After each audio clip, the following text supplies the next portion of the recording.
Here's what happened to Paul Newman. From birth to ending. Paul Newman was an extraordinary man, highly successful in a variety of fields. He was an acclaimed actor and film director, a respected businessman, a major philanthropist and legendary heartthrob. He had enviable good looks with his famous blue eyes, muscular body and warm sense of humor. He was a talented actor with great on-screen charisma, and he became one of the most respected and popular performers of his generation. His Hollywood career lasted over 50 years, during which he was nominated 8 times for the Academy Best Actor Award and once for the Best Supporting Actor Award. He finally won the Best Actor Oscar in 1986 for The Color of Money.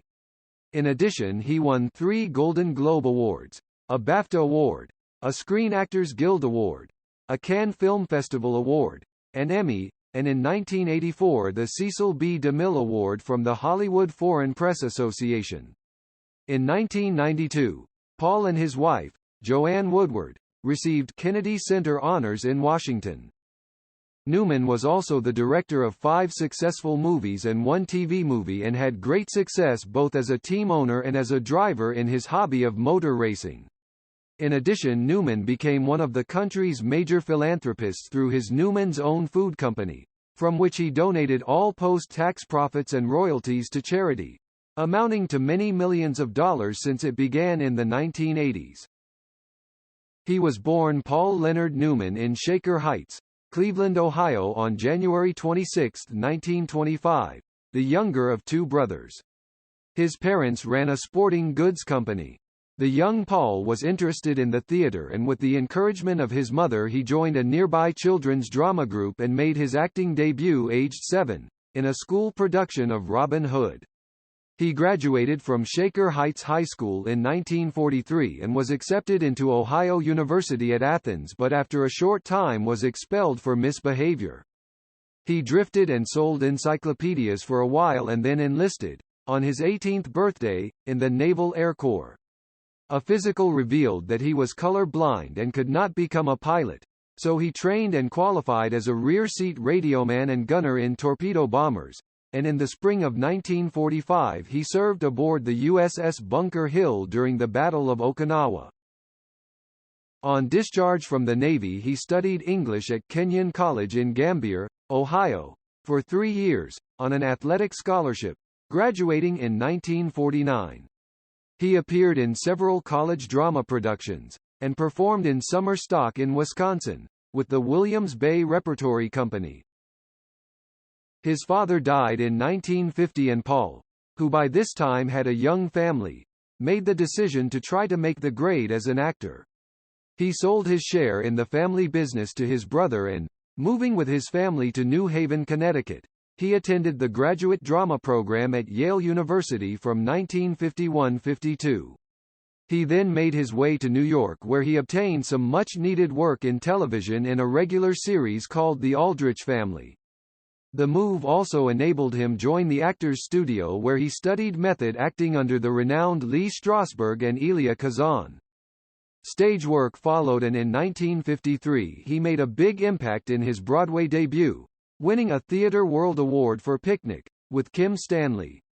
He followed up with strong roles in other Broadway productions such as The Desperate Hours and Sweet Bird of Youth, and his performances were noted by Warner Brothers Scouts.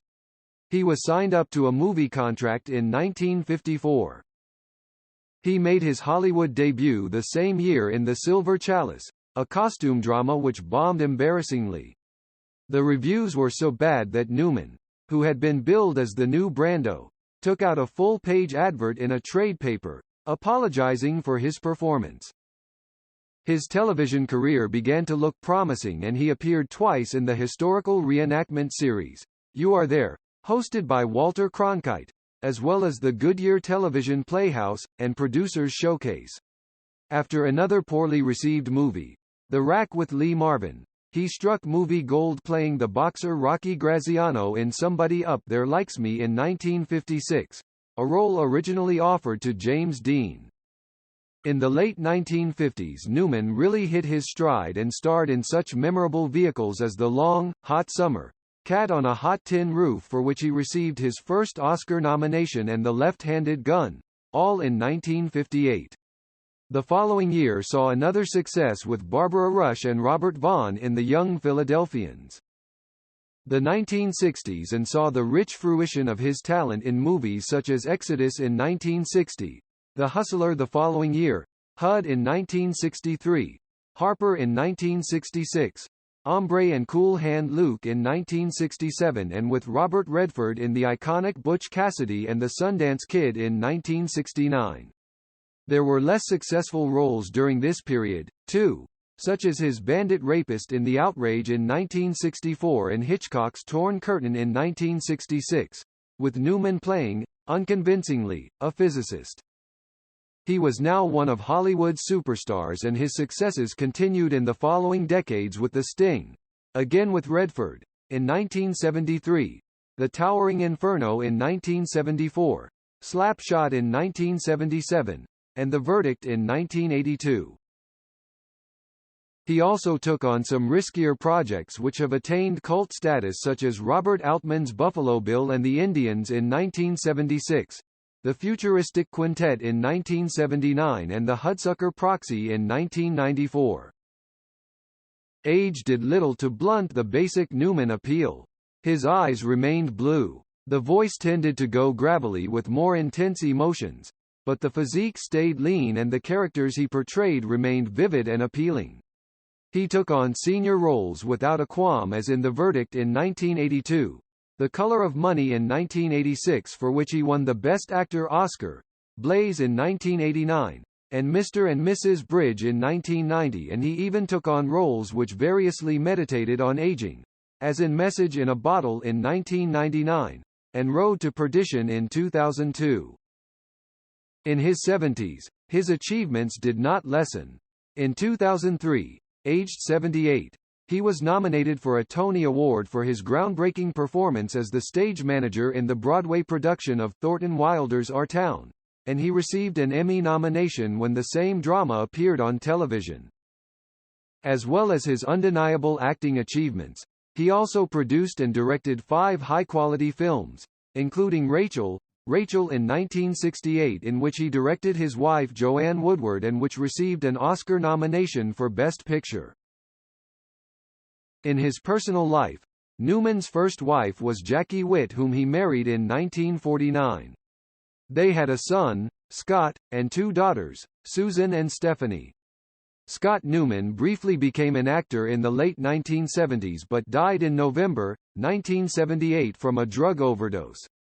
In memory of his son, Paul Newman started the Scott Newman Center for Drug Abuse Prevention.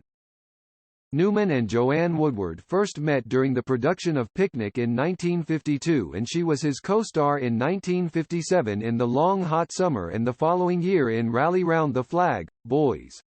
Newman and Jackie divorced in January, 1958, and in the same month Newman married Joanne. They became one of Hollywood's golden couples, frequently collaborating on projects, sometimes as co-stars, sometimes with Newman directing his wife, as in Rachel in 1968, Harry and Son in 1984, and The Glass Menagerie in 1987. One of Newman's off-screen loves was motor racing, and he was personally very successful in the sport. He won 4 Sports Car Club of America National Championships, and in 1979, aged 54, he came second in the Le Mans 24 Hours endurance race.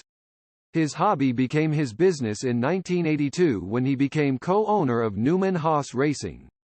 His last active driving season was 2007, during which he won 2 races at Lime Rock Park. In 1982, Newman founded the food company, Newman's Own, which was one of the first companies to use all-natural products. Today, Newman's Own is an enormous food business, and through its many food labels, has contributed tens of millions of dollars to charities since its inception. Unfortunately, after being diagnosed with lung cancer in 2008, Newman underwent unsuccessful chemotherapy treatment. He told his family he wished to die at home, and this he did, in Westport on September 26, 2008. He was 83. Goodbye legendary actor, Paul Newman.